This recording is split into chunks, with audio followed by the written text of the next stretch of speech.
Cabinet મંત્રી જીતુભાઈ વાઘાણી દ્વારા સતત 14મા વર્ષે સરકારી શાળાના બાળકોને પતંગ બિસ્કિટનું વિતરણ કરાયું હતું. મકર સંક્રાંતિના પર્વની ગરીબ પરિવારના બાળકો ઉમંગ ઉત્સાહભેર ઉજવણી કરી શકે તે હેતુસર કેબિનેટ મંત્રી જીતુભાઈ વાઘાણી દ્વારા સરકારી શાળાના બાળકોને પતંગ બિસ્કિટનું વિતરણ કરાયેલ. બહેનોનો જેટલો બધો અવાજ આવે પણ અમારા દીકરાઓ બેઠા છે એનો અવાજ આવ્યો મને. આમ તો તમે જે વસ્તુની રાહ જુઓ છો એ અમને ખબર છે, એટલે અમથું હું બહુ જાજુ બોલતી નથી. એટલે આજે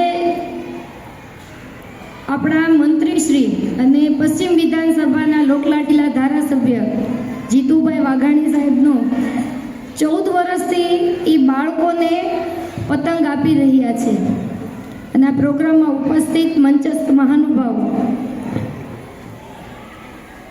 14 વર્ષથી 1-2 વર્ષ કોક આપી શકે, પણ અત્યારે એ સતત કામમાં વ્યસ્ત છે. કદાચ એ અહીંયા આવવાના જ હતા, પણ અત્યારે એ સોમનાથ છે. કોઈને ખબર છે? છાપામાં વાંચ્યું હોય કે ટીવીમાં સાંભળતા હો, સોમનાથ મંદિર છે ને એને 1000 વર્ષ થાય છે અને ખૂબ મોટો પ્રોગ્રામ થાય છે. અને નરેન્દ્રભાઈ મોદી આવવાના છે 11મી તારીખે. અને આ બધું જે એનું સંચાલન કરે છે, જે જોવાનું છે એ જીતુભાઈને જોવાનું છે. એટલે એ અત્યારે ત્યાં છે. પણ એણે અમને અહીંયા બધાને કીધું હતું કે તમે મારી સ્કૂલના બાળકો પાસે જજો અને મારી વતી એમને આ પતંગ વિતરણ કરજો.